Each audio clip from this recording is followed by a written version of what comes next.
ఏదైతే మొన్నటి రోజుని నగర వైసీపీ ప్రెసిడెంట్ మార్గాని భరత్రామ్ మీద ఆయన ముఖ్య అనుచరుడు, ఆయన చెడ్డీ ఫ్రెండ్ రామ్ శర్మ గారు మొన్నటి రోజుని ఒక ప్రెస్ మీట్ పెట్టి ఆయన గురించి అనేకమైన విషయాలు బయటపెట్టడం జరిగింది.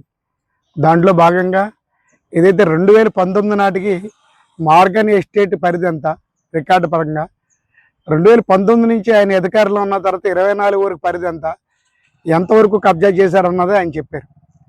ఇదన్నీ కూడా ఆయనతోటి నిత్యం గవర్నమెంట్ ఉన్నప్పుడు ఆయన 5 సంవత్సరాలు ఎంపీగా పనిచేస్తున్నప్పుడు ఇవన్నీ కూడా ఆయన కూడా తిరిగి ఆయనతో సపోర్ట్గా ఉన్న మనిషి ఆయన అత్యంత సన్నిధి చెప్పిన మాటలు.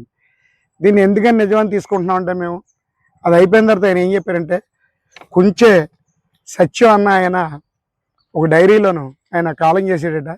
ఒక డైరీలో 3,50,000 రూపాయలు ఏదో ఈయన అవాల్తీ ఉన్నట్టు భరత్రామ్ గారు అవాల్తీ మేరకు 3 సంవత్సరాలు ఆమె కాళ్ళు ఎరిపోయేలా చెప్పులు ఎరిపోయేలా తిరిగినా కూడా దానికి ఏం న్యాయం చేయలేనట్టు కూడా చెప్పారు.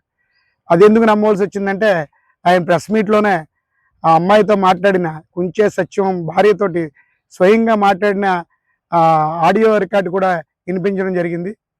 3 సంవత్సరాలు తిరిగినా కూడా 3,50,000 సమాధానం చెప్పలేదు. ఆమెమో మీకు న్యాయం చేస్తామంటే నాకు ఏం న్యాయం చేయవలసిన పని లేదండి, నా 3,50,000 రూపాయలు నా భర్త డైరీలో రాసి ఎంపీ భరత్రామ్ గారు ఇప్పిస్తారు, ఆయన ఒప్పుకున్నారని చెప్పడం జరిగింది. ఆ డబ్బులు ఇప్పించని చాలు, నాకు ఏం ఇతర న్యాయాలు ఏం చేయవలసిన లేదని కూడా అడిగినా కూడా ఆవిడ చాలా బాధాకరంగా చెప్పింది. ఆ భర్త కుంచే సత్యం గారు బతుకుండగా మా ఎంపీ ఎంత తోపు అంత తోపు భరత్రాము అని చెప్పుకొచ్చేవాడు, ఇతని నిజ స్వరూపం ఇప్పుడు బయటపడిందని కూడా ఆవిడ ఆ ఆడియో కాల్లో వినిపించడం జరిగింది.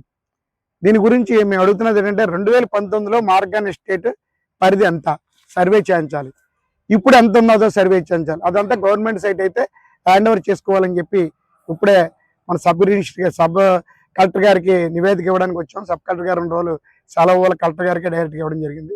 మేము కోరుకుంటున్నది ఏంటంటే ఇది ఎంతవరకు నిజం, దీన్ని సర్వే చేసి అది ఏమన్నా గవర్నమెంట్ సైట్ కానీ కలిసిలా ఉంటే ఇమీడియట్లీ హ్యాండ్ ఓవర్ చేసుకోవాలని, ఇలా కలుపుకున్నందుకు ఆయన మీద చర్యలు తీసుకోవాలని కేసు కూడా పెట్టాలని చెప్పి సందర్భంగా తెలియజేస్తాం. ఇదే కాదు, ఆయన అధికారంలో ఉండడానికి ఎటువంటి అనేకం చేశారు, అనేకమైనటువంటి ఇవన్నీ కూడా చేస్తా ఇప్పుడు మా నాయకుడు ఎమ్మెల్యే ఆదిరెడ్డి శ్రీనివాస్ గారు చేస్తున్న మంచిలు ఏదైతే మనకు గుళ్ళు గోపురాలకు కానీ అలా మసీదులకు కానీ చర్చిలకు కానీ అలాగే పిల్లల చదువులకు కానీ ఆరోగ్యరీత్యా అన్ని వాటిలో ఇబ్బంది పడుతున్న లేనోళ్ళకి కానీ సేవ చేస్తున్న ఏదైనా ఏ రోజైనా చేశారా? ఏదీ లేదు. అలాగే సిఎస్ఆర్ ఫండ్లు ఏమైనా తెచ్చారా? అది లేదు. ఇవన్నిటికి కారణం ఏంటంటే ఏదైతే ఆయనకి లబ్ధి చేకూరుతుందో అదే చూసుకున్నారు తప్ప ప్రజల గురించి కానీ అలా ప్రజా సౌకర్యాల గురించి కానీ ఏనాడు పట్టించుకోలేదు. కాబట్టి ఇది కలెక్టర్ గారు సబ్ కలెక్టర్ గారు పరిశీలించి దీని మీద తగు చర్య తీసుకోవాల్సిందిగా కోరడం అయినది. అలాగే కలెక్టర్ గారు కూడా మెమోరాండం ఇవ్వడం జరిగింది.